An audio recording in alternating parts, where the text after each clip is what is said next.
기독교 강요 제2권 제2장 22절에서 25절 하나님의 일에 관해서는 인간의 이성에 성령의 조명하심이 있어야 함. 22절 본성적으로 심겨진 법이 유죄를 증거함. 이제 영적인 것들에 대한 지식 가운데 세 번째 면을 살펴보기로 하자. 곧 올바른 삶의 처신을 적절히 규정하는 법을 아는 것이 그것이다. 이것을 가리켜 의로운 행위에 대한 지식이라 부르는 것이 옳을 것이다. 이 면에 대해서는 앞에 두 가지 면보다 인간의 지성이 좀 더 분별이 있는 것처럼 보이는 것이 사실이다. 사도 바울은 이에 대해서 이렇게 증거하고 있다. 율법 없는 이방인이 본성으로 율법의 일을 행할 때에는 자기가 자기에게 율법이 되나니 이런 이들은 그 양심이 증거가 되어 그 생각들이 서로 혹은 고발하며 혹은 변명하여 그 마음에 새긴 율법의 행위를 나타내느니라. 로마서 2장 14, 15절. 이방인들이 그 마음에 본성적으로 율법의 의가 새겨져 있다면 그들이 삶의 처신에 관해서 전혀 눈이 멀어 있다고 말할 수는 없는 것이다.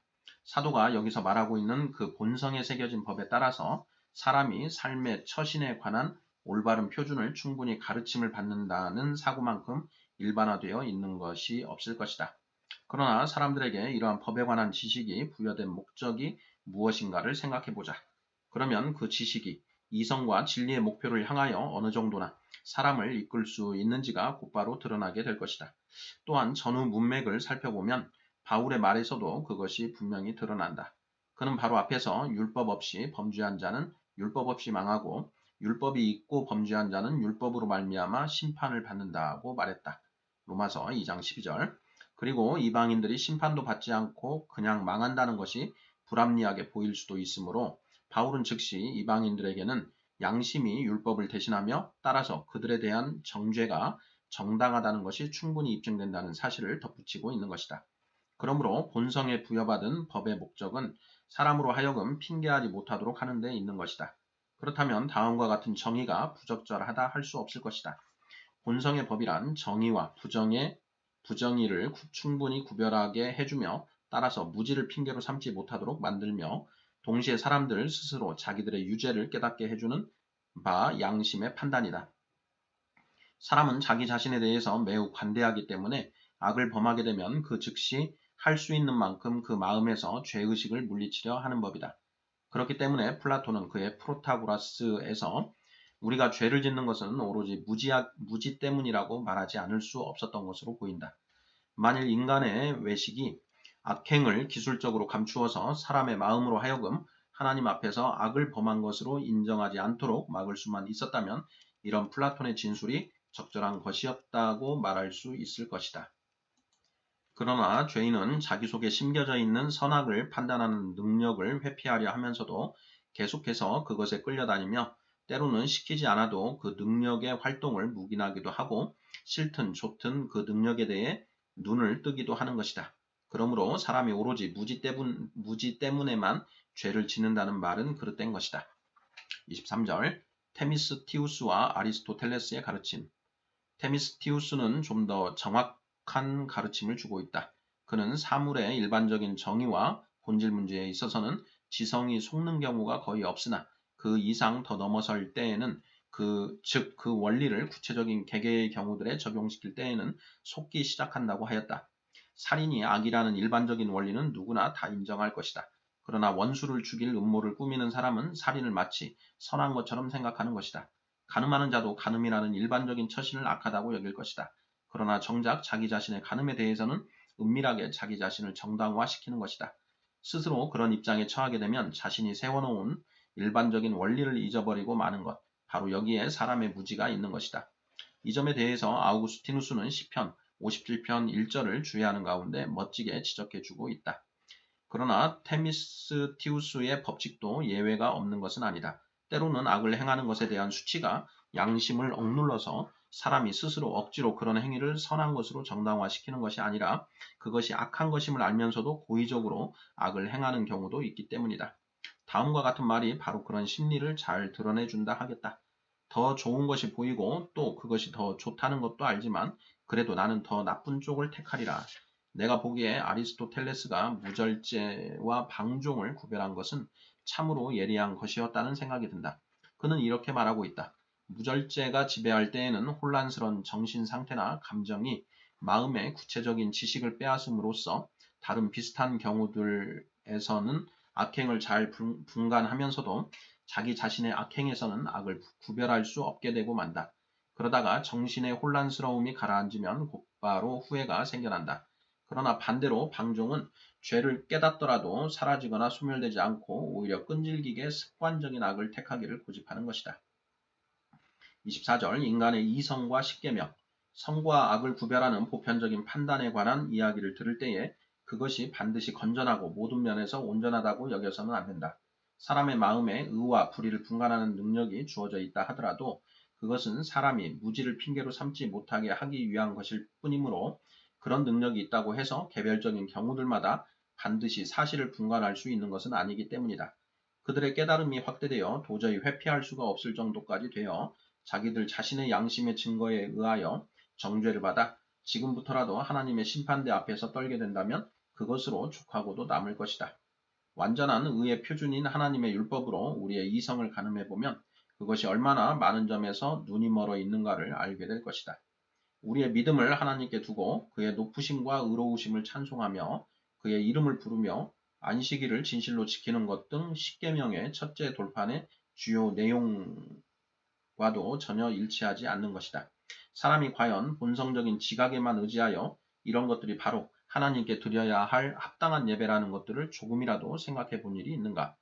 속된 사람들이 하나님께 예배하고자 할 때에 헛되고 하찮은 행위들을 버리라고 수없이 말을 들어도 그들은 언제나 다시 그런 것들 속으로 빠져 들어가고 마는 것이다.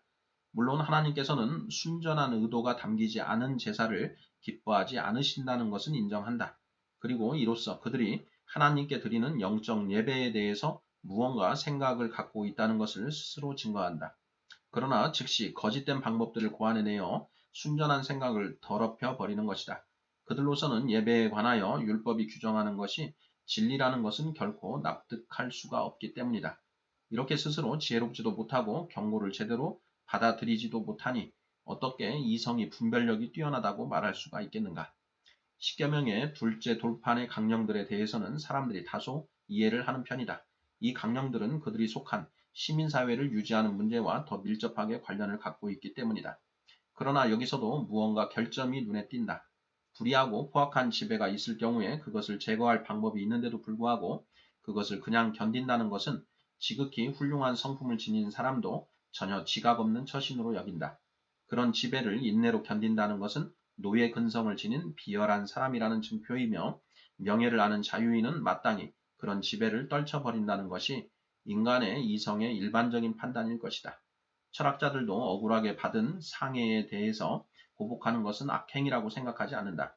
그러나 주께서는 이러한 지나친 교만을 정죄하시며 오히려 사람들이 수치스럽게 여기는 인내를 자기 백성들에게 명하시는 것이다. 율법을 지키려고 노력하는 중에도 정욕에 대해서는 전혀 관심을 두지 않는 경우가 허다한데 이는 육에 대한 자연인으로서는 자기의 정욕을 질병으로 인정하는 것을 견딜 수가 없기 때문이다. 이처럼 깊은 심연을 향하여 발걸음을 내딛기도 전에 그 본성의 빛이 꺼져 버리는 것이다.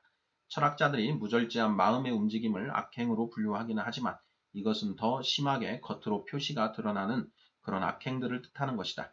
그들은 조용히 마음속에만 있는 부패한 정욕은 아무것도 아닌 것으로 여기는 것이다. 25절 언제나 성령의 조명하심이 필요함. 앞에서 모든 죄를 무지의 탓으로 돌리는 플라톤의 오류를 지적했거니와 여기서도 모든 죄에는 계획적인 악의와 부패함이 있다고 주장하는 자들의 견해를 배격하지 않을 수 없다. 선한 의도를 갖고 있으면서도 넘어지는 경우가 얼마나 많은가를 우리 자신의 경험을 통해서 너무나도 잘 알고 있기 때문이다. 우리의 이성은 온갖 형태의 속임수에 넘어가며 그렇게도 많은 오류에 빠지고 무수한 장애에 부딪히며 온갖 난관에 휩싸이기 때문에 도저히 우리를 올바로 인도할 수가 없는 것이다. 바울은 우리가 무슨 일이든지 우리에게서 난 것 같이 스스로 만족할 것이 아니니라고 말하여 고린도후서 3장 5절 삶의 각 부문에서 우리의 이성이 하나님 보시기에 얼마나 허망한 것인가를 잘 보여주고 있다. 그는 의지나 감정에 대해서 말하는 것이 아니다. 그는 심지어 우리가 마음에 떠오르는 바를 정당하게 행하는 법을 올바로 생각할 능력조차 없다는 것을 말하는 것이다. 우리의 근면함과 분별력과 이해력과 조심성이 그렇게도 부패되어 있어서 우리로서는 도대체 하나님 보시기에 올바른 것을 전혀 계획하거나 마련할 수가 없다는 말인가? 가장 고귀한 은사로 자부하는 이성의 예리함을 부인하는 것을 못마땅히 해야 하는 우리로서는 이런 말을 받아들이기가 너무나 어려울 것이 분명하다. 그러나 지혜 있는 자들의 생각을 헛것으로 아시며 또한 그 마음으로 생각하는 모든 계획이 항상 악할 뿐이라고 선언하시는 성령께서는 그 말을 지극히 적절한 것으로 여기시는 것이다. 우리가 본성으로 무엇을 품고 부추기고 행하고 시도하든지 항상 악하기만 하다면 오직 거룩과 의만을 용납하시는 하나님을 기쁘시게 할 만한 것이 어떻게 우리의 마음에 들어올 수가 있겠는가? 그리하여 우리는 우리 마음의 이성이 어디로 향하든 언제나 허망함에 굴복하는 비참한 상태라는 것을 알 수 있다. 다윗은 자신이 이처럼 연약한 상태임을 알고 여호와의 계명을 올바로 깨달을 수 있는 깨달음을 달라고 기도하였다. 시편 119편 34절. 새로이 깨달음을 얻기를 소원한다는 것은 곧 자기 자신의 깨달음이 턱없이 부족하다는 것을 암시해 주는 것이다. 그는 그 동일한 시편에서 같은 간구를 거의 10번이나 반복하고 있는데 이는 그런 간구를 간절하게 드리지 않을 수 없는 그의 절박한 사정을 잘 보여주는 것이다. 다윗은 이처럼 자기 자신을 위해 간구하지만 바울은 교회 전체를 위하여 간구하고 있다. 너희로 하여금 모든 신령한 지혜와 총명에 하나님의 뜻을 아는 것으로 채우게 하시고 주께 합당하게 행하여 범사에 기쁘시게 하고 모든 선한 일에 열매를 맺게 하시며 하나님을 아는 것에 자라게 하시기를 원하노라. 골로새서 1장 9절에서 12절. 여기서 우리는 그가 이것을 하나님께서 베푸시는 은혜로 말할 때마다 동시에 그것이 사람의 능력에 있는 것이 아님을 증거하는 것이라는 것을 기억해야 할 것이다. 아우구스티누스도 이성으로는 하나님의 일들을 깨달을 능력이 없다는 것을 인식하고서 햇빛이 있어야 눈으로 사물을 볼 수 있는 것처럼 우리의 마음에도 조명하심의 은혜가 있어야 한다고 생각하였다. 그리고 이것으로 만족하지 않고 그는 육체의 눈은 우리 스스로 떠서 빛을 바라보지만 마음의 눈은 주께서 뜨게 해주지 않으시면 감겨진 상태 그대로 있다고 덧붙였다. 또한 성령도 우리 마음이 어느 날 한 번만 조명을 받으면 그 다음부터는 스스로 볼 수 있다는 식으로 가르치지 않는다. 바로 앞에서 바울의 강구를 인용했거니와 그것은 계속되는 과정이요 성장을 뜻하는 것이다. 다윗도 다음과 같은 말씀으로 이 점을 적절히 표현한 바 있다. 내가 전심으로 주를 찾았사오니 주의 계명에서 떠나지 말게 하소서. 시편 119편 10절. 이미 거듭나서 참된 경건에서 적지 않게 성장해 있는 그였으나 자기에게 주어진 그 지식에서 떨어지지 않기 위해서는 매 순간마다 계속적인 인도하심이 필요하다고 고백하고 있는 것이다. 그리하여 그는 다른 곳에서 자신의 허물로 인하여 잃어버린 정직한 영을 회복시켜 주시기를 기도하고 있다. 시편 51편 10절. 처음에 우리에게 주셨으나 우리가 잠시 잃어버렸던 것을 다시 회복시키시는 일도 하나님이 하시는 일이기 때문이다.